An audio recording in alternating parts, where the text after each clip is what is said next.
Hi, it's Anika from Living for Later. So let's talk about obeying God.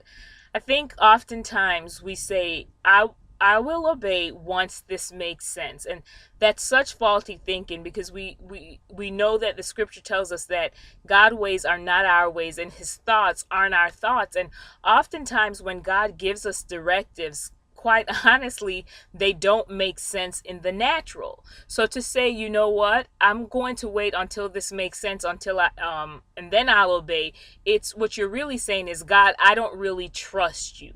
I don't really trust that you have my best interest at heart. And there's such a detriment to disobedience. And as I go with the Lord, I see that he's requiring immediate obedience because there's so many things that's laying in the balance, if you will, and it's all dependent on my obedience. And I think about the story of Moses and just being at the Red Sea, and it didn't make sense when Pharaoh's army were pursuing them for him to raise the rod, and then that one rod was going to be what parted the sea and caused the people to walk across on dry ground. And Moses didn't sit there and argue with God and say, okay, well, this just doesn't make sense that you're using this means to, cause us to escape from slavery.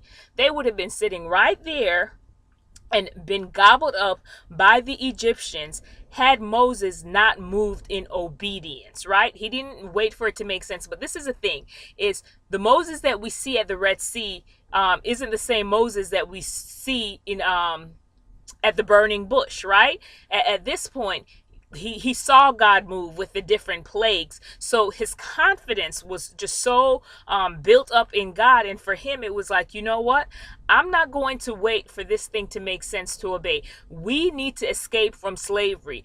The scripture says that he had over 600,000 men with him, and that wasn't even including the women and the children and just the different livestock, right? So Moses recognized that in order for me to escape from slavery, and not only me, but all those that are following me, I have to be willing to do what doesn't make sense. I have to immediately obey. Moses didn't sit there and ponder and, okay, God, can you use another way? And are you really sure that this is going to happen? He immediately obeyed. And when he obeyed that thing that didn't make sense, God came through on his promise. And the scripture says that they were able to walk through on dry land, right? And of course, we know the story that when the Pharaoh's army, they tried to do the same thing and they got swallowed up by the water. So you fast forward, and I tell you, this is just so amazing to me because sometimes we can celebrate and say, okay, God, I obeyed then, but the children of Israel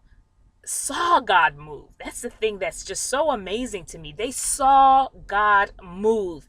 And those same people got in the wilderness and began to murmur and complain. And the scripture says, even though they escaped from slavery, the first generation, died off in the wilderness. They didn't get a chance to inherit the promised land, right? It was the second generation, their children, that inherited the promised land. And the reason why is because they didn't hold on to the fact that they had already saw God move.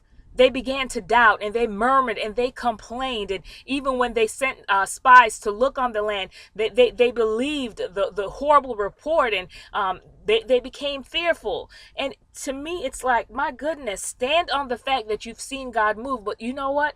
I've been just as guilty in the past as the children of Israel. It's, oh God, I've seen you move, but I'm still hesitant to fully obey you, to fully move in obedience to what it is that you're telling me to do, and then I miss out. So no more missing out for me, right? I thank God that he has extended mercy. So I don't want you to miss out either. I want to encourage you to move in obedience, do what the Lord is telling you to do, and immediately obey. Quit murmuring and complaining. Quit asking the Lord to give you more signs. If you know that God has spoken to you, act. Move in obedience. Don't look what's going on in the natural. Again, press forward in faith and obey. You be blessed.